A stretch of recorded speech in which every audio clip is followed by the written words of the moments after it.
Pintu teater 2 telah dibuka. Para penonton yang telah memiliki karcis dipersilakan memasuki ruangan teater.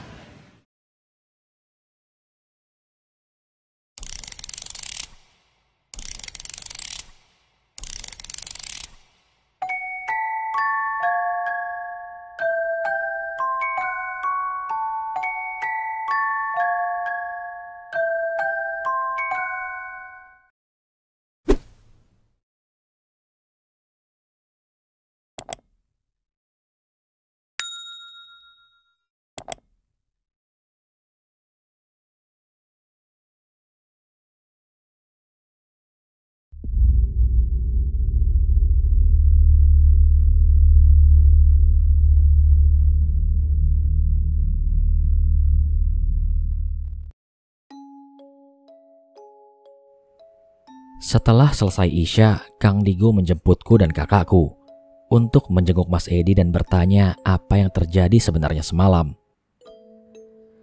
Saat di rumah Mas Edi, beliau tampak senang melihat kami yang datang. Mbak Iva langsung mempersilahkan kami duduk di ruang tamu disusul Mas Edi yang terlihat sudah membaik dari segi fisik maupun mentalnya. "Silakan masuk, sebentar saya buatkan kopi," kata Mbak Iva kepada kami. "Gak usah repot-repot mbak," kata Kang Digo yang dibalas senyuman Mbak Iva lalu pergi membuatkan kopi. Akhirnya perbincangan kami dibuka oleh Kang Digo yang langsung to the point kepada Mas Edi. "Jadi gimana mas ceritanya? Kok bisa sampai begitu kemarin malam?" ucap Kang Digo. "Gini loh Mas Digo ceritanya. Saya itu mau ambil air buat nyuci baju. Terus kok ada suara perempuan misuh-misuh di pinggir sumur. Ya saya datangin aja, tapi kok gak ada orangnya. Gak lama ada suara perempuan lagi. Katanya tinggalkan rumahku, tinggalkan rumahku. Itu rumahku." Lah, saya penasaran. Saya bilang, "Ini rumahku. Terus siapa kamu?" Tiba-tiba keluar sosok perempuan berbaju merah. Rambutnya panjang, mukanya pucat, terus matanya nangis darah. Saya kaget mas, gak bisa gerak. Akhirnya saya teriak-teriak minta tolong. Lah malah dicekik terus dibanting. Akhirnya gelap gulita, gak tahu apa-apa lagi saya mas. Bangun-bangun sudah di kasur kemarin itu, kata Mas Edi bercerita. Kang Digo mangut-mangut tanda mengerti. Sedangkan aku hanya diam saja mendengarkan cerita Mas Edi itu. Kemudian datanglah Mbak Iva membawakan 4 gelas kopi di atas nampan. "Silakan diminum," kata Mbak Iva sambil menyuguhkan kopi itu. "Terima kasih banyak Mbak," jawab kami dengan serempak. Setelah kami meminum kopi yang disuguhkan, Kang Digo memberi usul kepada Mas Edi dan Mbak Iva untuk masalah sumur tua itu.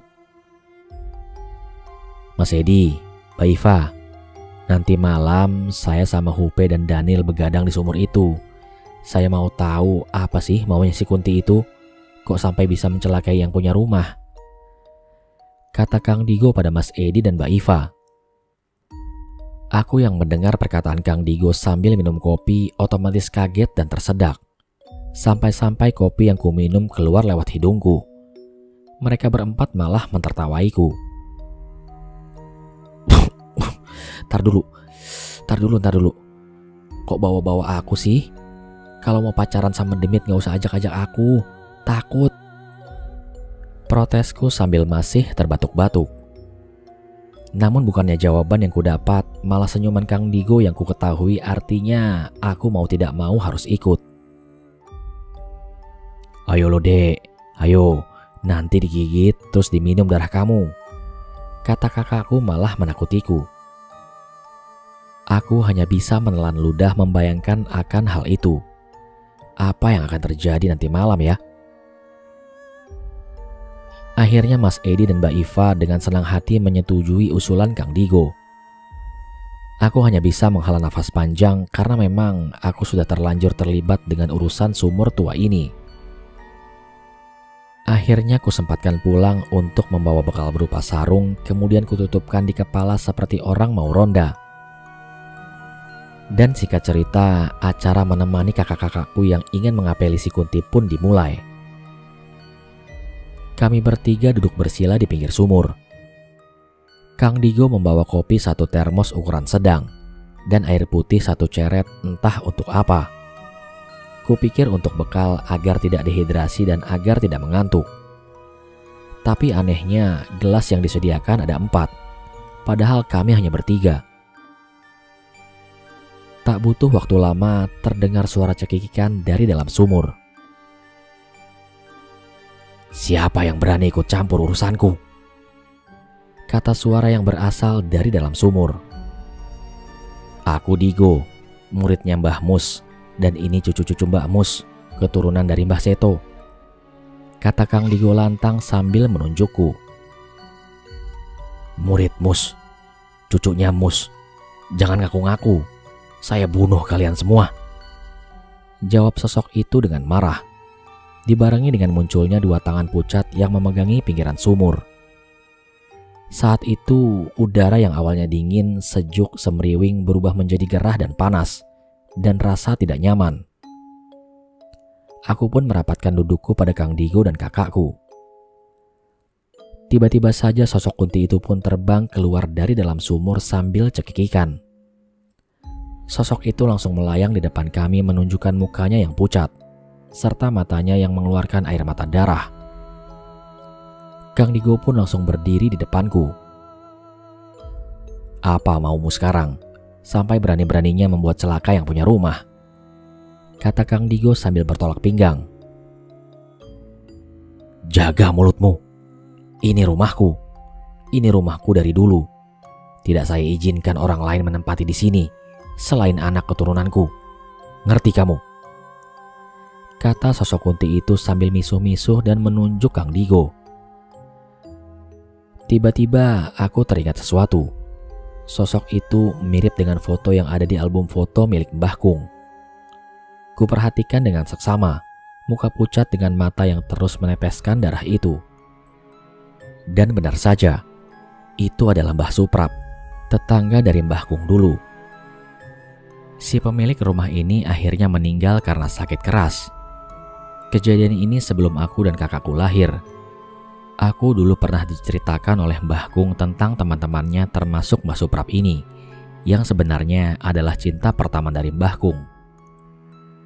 Tapi takdir tidak memihak karena Mbah Kung harus menjalani tirakatnya menyepi selama 3 tahun di dalam hutan. Hingga akhirnya saat Mbah Kung kembali, ternyata Mbah Suprap sudah menikah dengan lelaki pilihan orang tuanya. Saat aku memandang dengan seksama wajah sosok itu tanpa kusadari ternyata ia sudah melayang untuk menyerang kami. Hingga kakakku pun ikut berdiri membantu Kang Digo.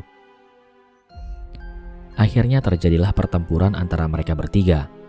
Kang Digo dan kakakku sempat beberapa kali terpental ke belakang. Pertarungan terus terjadi hingga tercipta cahaya berwarna biru dan merah karena kekuatan mereka. Tapi akhirnya sosok itu kewalahan dan terbang melayang kemudian dengan cepat terbang menuju ke arahku. Hingga akhirnya ia berhasil tepat berada di hadapanku. Aku yang saat itu ketakutan dengan tanpa kusadari aku pun berteriak kencang. "Mbah Kung!" teriakku sambil menutup mata rapat-rapat. Tiba-tiba udara yang awalnya panas menjadi sejuk dan nyaman. Aku sangat tahu hawa ini. Aku paham betul suasana ini. Aku yakin Mbah Kung ada di sini untuk menolongku. Kuberanikan diri membuka mataku dan benar saja. Mbah Kung kini berada tepat di depanku, memegangi tangan kuntilanak yang ingin mencelakaiku itu dengan tangan kirinya. Aku refleks langsung memeluk Mbah Kung, dan dia menoleh ke arahku lalu mengelus kepalaku dengan tangan kanannya. "Mundurlah nak, sudah, duduklah, kembali, gak usah takut, Mbah Kung akan menjaga dirimu," ucap Mbah Kung kepadaku. Aku pun kembali duduk dan mengusap mataku yang sempat menangis karena menahan takut. "Digo, Daniel, jagalah cucuku, biar aku yang mengurus Suprap," kata Mbah Kung pada Kang Digo dan kakakku. Iya Mbah, Rahayu, kata mereka serempak sambil membungkuk kepada Mbah Kung. Kemudian sama sepertiku, mereka kembali duduk di depanku sambil ngos-ngosan karena pertarungan tadi. Prap, ada apa? Kamu sampai mau mencelakai cucu dan muridku, kata Mbah Kung pada sosok kuntilanak itu. Namun kuntilanak itu tidak menjawab dan hanya memandangi Mbah Kung. Lalu akhirnya sosok itu pun bersuara. Mus, ini kamu Mus, kata sosok itu. Iya Prap, ini aku, Mus. Itu yang kecil sama yang gemuk cucuku. Terus yang kurus itu adalah muridku, terang Mbah Kung pada sosok itu. Mus, ini rumahku Mus, ini rumahku. Gak ada orang lain yang bisa menempati. Aku gak ikhlas, aku gak terima kalau rumahku ditempati orang lain, kata sosok itu pada Mbah Kung. Begini Prap, saya akan ceritakan, tapi jangan emosi, kata Mbah Kung. Saat Mbah Kung akan menjelaskan, tanpa kusadari aku pun menyela pembicaraan mereka dengan bicara pada Kang Digo dan kakakku. Udah, pulang aja lah. Bukannya cepat diselesaikan, malah pacaran, kataku sambil menyeruput kopi. Kang Digo dan kakakku langsung menatap tajam ke arahku dan berakhir mendapat citakan keras dari kakakku tepat di ubun-ubunku. Aduh mas, sakit, kataku karena mendapat hadiah citakan. Makanya kalau orang tua ngomong jangan dipotong, gak sopan, syukurin, sakit kan? Ucap kakakku menasehatiku. Aku hanya mangut-mangut sambil mengelus kepalaku yang sakit. Mbah Kung sempat menengok ke arahku kemudian kembali menjelaskan kepada Mbah Suprap tentang masalah rumahnya. Jadi gini Prap, anakmu dulu itu memang menempati rumah ini, lah terus gak kuat. Karena di desa ini masih banyak demit yang suka mengganggu manusia. Akhirnya anakmu menjual rumah ini, terus pindah ke kota. Yang sekarang menempati adalah orang yang membeli rumah ini, jelas Mbah Kung. Tapi Mus, aku masih gak rela kalau rumahku ditempati orang lain, karena rumah ini warisan dari orang tuaku, kata sosok Kunti Mbah Suprap yang masih kekeh dengan pendiriannya. Terus sekarang mau kamu apa? Udah Prap, lebih baik hidup damai, gak usah mengganggu yang punya rumah, balas Mbah Kung menasehati Mbah Suprap. Gak bisa Mus, aku tetap gak ikhlas. Meskipun rumah ini sudah dibeli orang lain, aku gak akan bisa tenang kalau rumah ini masih ditempati orang lain, balas sosok Kunti itu yang masih ngeyel. Akan aku bunuh semua yang menghalangi jalanku, kembali kuntilanak berbaju merah itu berkata sambil menunjuk-nunjuk kami. Ya sudah, kalau itu pilihanmu, maaf Prap, aku harus melawan dirimu untuk menjaga desa ini, jawab Mbah Kung sambil menghela nafas panjang. Kuntilanak itu malah tertawa melengking membuat kami bergidik ngeri. Tidak bisa Mus, kamu tidak bisa melawanku. Ingat, kamu pernah membuat sumpah kalau kamu tidak akan menyakitiku, ucap Mbah Suprap pada Mbah Kung. Mbah Kung nampak bimbang. Mungkin teringat sumpahnya pada Mbah Suprap yang akhirnya membuat Mbah Kung menyesal karena tidak bisa berbuat apa-apa. Sudah Mbah, biar saya sama Daniel saja yang melawan Mbah Suprap, kata Kang Digo yang sudah berdiri bersama kakakku. Maaf Yole, aku merepotkan kalian, jawab Mbah Kung yang dibalas anggukan mantap oleh kakakku dan Kang Digo. Akhirnya Mbah Kung mundur mendekat kepadaku lalu berkata, Le, panggillah Mbah Seto, biar Mbah Seto yang menyelesaikan urusan ini. Aku gak bisa menyakiti Suprap, Le. Maaf, kakekmu pernah bersumpah tidak akan menyakiti Suprap, kata Mbah Kung kepadaku. Aku sangat bingung bagaimana cara memanggil Yang Seto saat itu. Bah, Aku nggak tahu cara manggil Eyang Seto, kataku sambil menunduk. Mbah Seto itu selalu menjaga dirimu. Cobalah Le, diraba hatinya. Terus masuk sampai hening. Tidak terdengar apa-apa. Terus minta tolong dipanggil namanya Mbah Seto terus. Nanti pasti ketemu orangnya. Jelas Mbah Kung kepadaku. Akhirnya aku duduk bersila, menutup mata lalu mencari ketenangan. Dan entah apa yang terjadi di luar sana. Sangat berisik sampai terdengar dentuman beberapa kali. Bahkan tanah tempatku duduk pun ikut bergetar.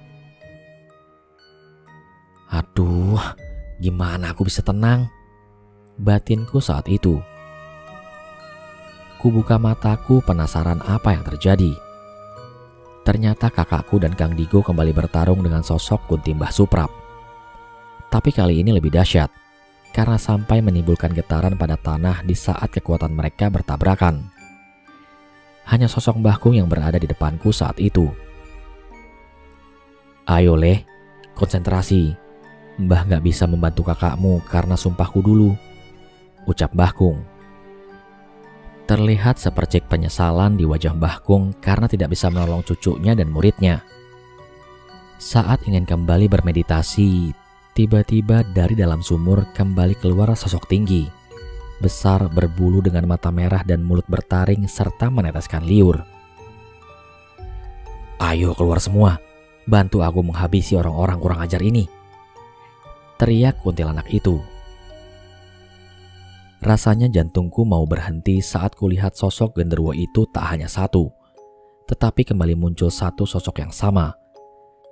Kini ada dua genderuwo yang membawa senjata seperti pentungan besar.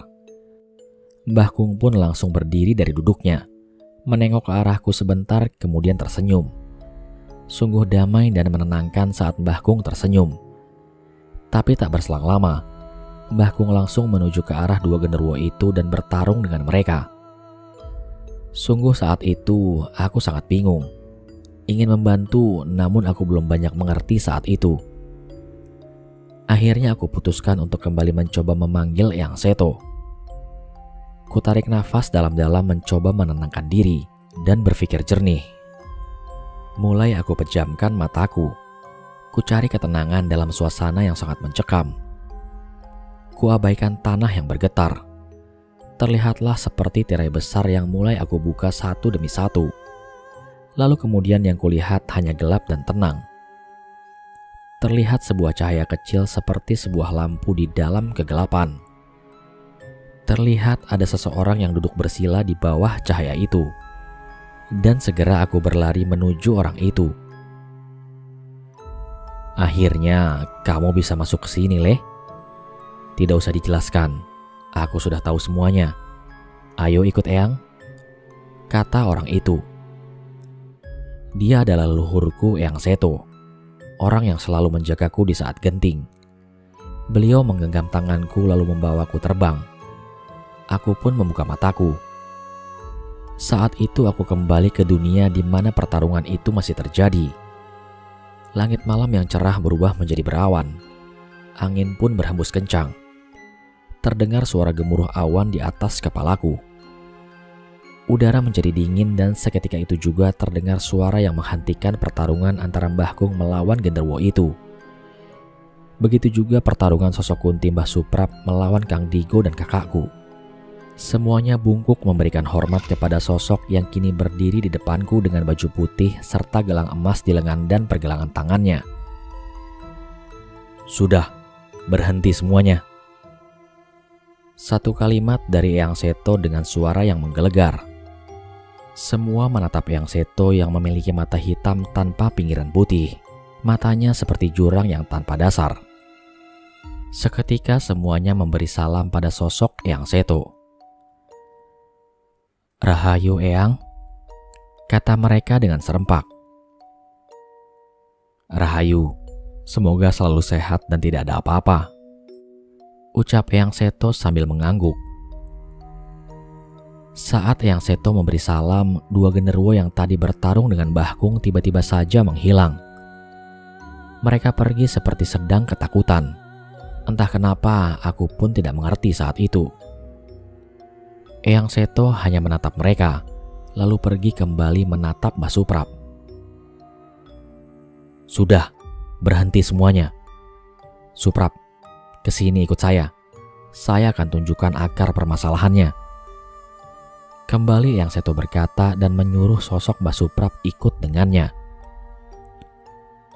Sosok itu pun terbang menghampiri Eyang Seto yang berdiri di depanku, sambil melipat kedua tangannya di dada. "Le, ikut aku sekalian, ayo," ajak Eyang Seto kepadaku. Aku pun berdiri dan menghampirinya. Kemudian Eyang Seto memegang kepalaku. "Tutuplah matamu, Le. Jangan dibuka sebelum aku suruh," ucap Eyang Seto kepadaku. Tanpa banyak bertanya, aku pun langsung memejamkan mataku. Tangan Eyang Seto yang awalnya berada di kepalaku kini berpindah memegangi leherku. Dielusnya 3 kali, lalu kemudian tangannya memegang kepalaku, tepat di atas ubun-ubunku. Dan tak berselang lama, aku merasa ada yang aneh dengan tubuhku. Aku merasa tubuhku sangat ringan seperti tidak memiliki beban, dan rasanya hukum gravitasi tidak berpengaruh kepadaku. Entah apa yang terjadi, aku belum berani membuka mataku, karena memang Eyang Seto belum menyuruhku untuk membuka mata. Baru saja aku bergumam dalam hati, "Udah, Le, buka matamu." Terdengar suara Eyang Seto berbicara kepadaku. Dan kemudian perlahan aku membuka mata. "Ya Gusti, apa ini? Kok bisa? Apa aku sudah mati?" ucapku karena kaget. Bagaimana tidak? Saat aku membuka mata, aku bisa melihat tubuhku tergeletak di tanah sambil dipegangi kakak, Kang Digo dan Mbah Kung. "Sudah, gak apa-apa, Le. Aku hanya menarik sukmamu, biar bisa ikut denganku. Gak usah takut. Kalau sudah selesai nanti, kamu bisa kembali lagi ke ragamu," ucap Eyang Seto seakan mengerti kebingunganku. "Iya, Eyang," jawabku dengan singkat. Eyang Seto tersenyum kepadaku lalu menggandeng tanganku. Aku sudah siap kemanapun akan diajak pergi. Aku sangat percaya pada Eyang Seto. Bahkan tidak ada keraguan sedikit pun pada beliau. "Mus, saya tinggal dulu. Titip raga cucuku. Jangan sampai kenapa-napa," ucap Eyang Seto pada Mbah Kung. Mbah Kung hanya mengangguk sambil menempelkan kedua telapak tangan ke depan mukanya. Lalu Eyang Seto menatap ke depan, meluruskan tangan kiri ke depan sambil membuka tangannya, sedangkan tangan kanan beliau masih menggenggamku. Kulihat di sebelah kiri beliau ada sosok Mbah Suprap yang tadi memang diajak Eyang Seto untuk ikut dengannya. Tapi tunggu dulu. Dia kini sudah tidak berwujud kuntilanak bergaun merah lagi. Kini ia berwujud seperti nenek-nenek dengan rambut putih di sanggul serta ada selendang kuning di pinggangnya. Nah, lebih baik seperti itu. Wujudnya gak bikin serem, batinku saat itu. Aku kembali fokus dengan apa yang dilakukan oleh Eyang Seto. Tiba-tiba di depan kami muncul lingkaran yang sangat terang, dan Eyang Seto menggandengku masuk ke dalam lingkaran itu. Saat di dalam yang terlihat hanyalah cahaya terang, sampai membuatku menutup mata karena silau. Saat aku menutup mata, masih saja terlalu silau. Aku menggunakan lengan kananku untuk menutupi kedua mataku. Hingga secara perlahan cahaya itu pun meredup. Kemudian aku mulai membuka mataku. Kembali aku dibuat kaget. Kini aku berada di suatu tempat yang suasananya sangat aku kenal. Ini desaku, tapi ada yang aneh. Rumahku masih terbuat dari anyaman bambu dan setengah tembok. "Eyang, ini di mana?" tanyaku pada Eyang Seto.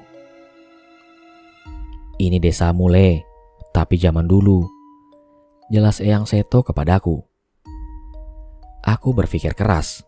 Bagaimana mungkin aku bisa kembali ke masa lalu? Apakah ini yang disebut perjalanan spiritual? Hanya itu yang aku pikirkan. "Ayo Le, ayo Prap, kemarilah," ajak Eyang Seto. Aku diajak ke sebuah rumah yang aku tahu betul itu adalah rumah Mbah Suprap. Karena bangunannya tidak berubah sedikit pun. Hanya warna catnya saja yang berubah. Aku melihat rumah itu dihuni sepasang suami istri yang hidup bahagia menurutku. Tapi ketika malam, kedua penghuni rumah itu diganggu dua sosok genderuwo. Genderuwo itu seperti yang bertarung dengan Eyang Seto tadi.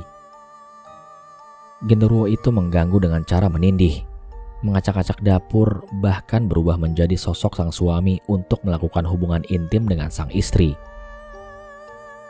Akhirnya sepasang suami istri itu tidak kuat dan menjual rumahnya. Dan kemudian rumah itu dibeli oleh Pak Iskandar yang merupakan orang tua dari Mbak Iva dan mertua dari Mas Edi. Setelah rumah itu dijual, pasangan suami istri itu pergi entah kemana. Ternyata suami istri itu adalah anak dari Mbah Suprap. Kemudian Eyang Seto kembali membuka portal dan masuk ke dalamnya. Aku dan Mbah Suprap langsung mengikuti beliau. Kali ini kami melihat anak dan menantu Mbah Suprap hidup di sebuah perumahan. Rumahnya lumayan besar dan sepertinya mereka hidup dengan bahagia di sana. Kulihat Mbah Suprap kini mulai meneteskan air mata. "Sudah kan Prap? Sekarang kamu sudah tahu siapa akar masalahnya. Terus anakmu sudah hidup enak. Jadi sudah, yang tenang, jangan ganggu orang desa ini lagi," kata Eyang Seto pada Mbah Suprap. "Iya Mbah, saya minta maaf. Ampun Mbah." "Maaf ya Le, aku hampir mencelakaimu," jawab Mbah Suprap sambil meminta maaf pada Eyang Seto dan kepadaku. "Ya sudah, gak apa-apa Prap. Yang penting cucuku ini tidak celaka. Sudah, ayo pulang," kata Eyang Seto sambil tersenyum dan mengelus kepalaku. Eyang Seto kembali membuka portal dan kami masuk ke dalamnya. Cahaya silau kembali membutakan mataku. Akhirnya aku kembali. Tapi tunggu dulu.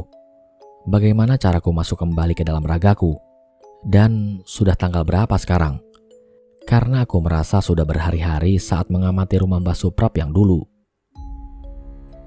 "Kamu sebenarnya sudah tahu cara untuk kembali ke ragamu, Le?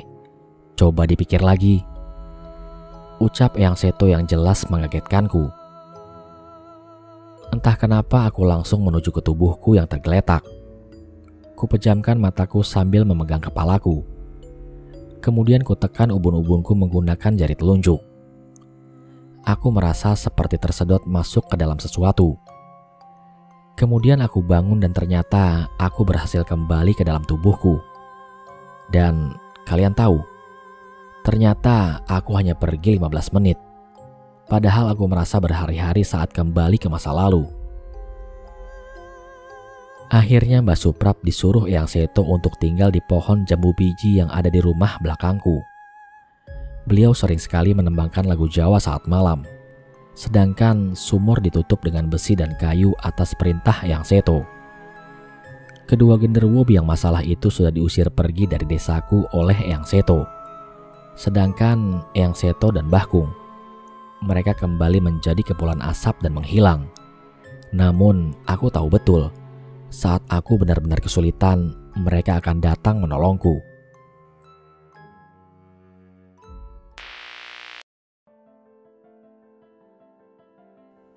Sekian cerita pada kesempatan kali ini.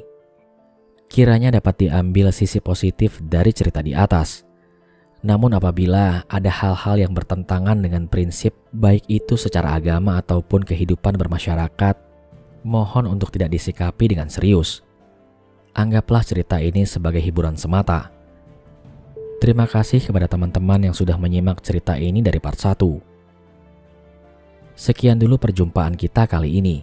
Sampai bertemu pada episode selanjutnya. Saya Aldi pamit undur diri dari hadapan kalian. Wassalamualaikum warahmatullahi wabarakatuh.